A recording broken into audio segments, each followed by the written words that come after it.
Kumusta po mga ka-farmers?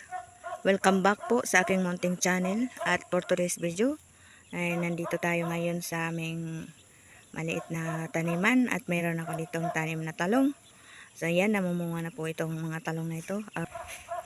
At meron kami ditong konting mani. Ayan, ilang piraso lang din itong mani mga ka-garden.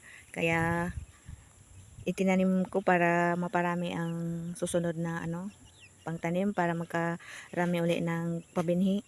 So ito naman mga ka-garden ay tataniman namin ito ng ampalaya. Meron ito dating ampalaya, so na sila, na lipas ng pagbunga, na deads na, kaya panibagong tanim na naman kami uli ng ampalaya. So ginagawan lang namin itong ipa-plant muli para itatanim muli ang aking pina-germinate na ampalaya. So guys, tara.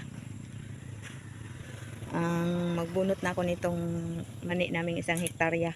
Charot. Tingnan natin kung marami bang laman.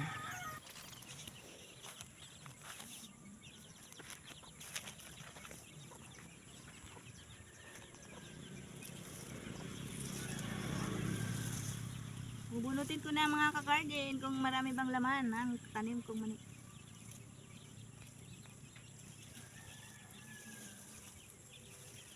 Oh. Meron naman siyang laman mga ka-garden. Ayan. Hindi na tayo lugi pagka magtanim tayong mani mga ka-garden, dahil kahit konti ay sigurado naman tayong meron itong laman.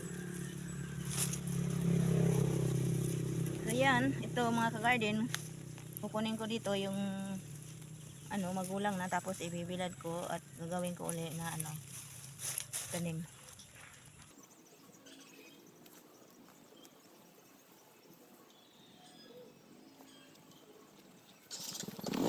Marami-rami itong isang puno na ito, marami-rami siyang laman. So yan mga ka-garden, itong pagtatanggalan ko ng mani ay tataniman namin ng ampalaya.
So mga ka-farmers, hanggang dito na lang po muna.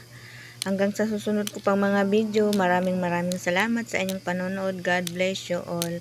Thank you. Bye-bye.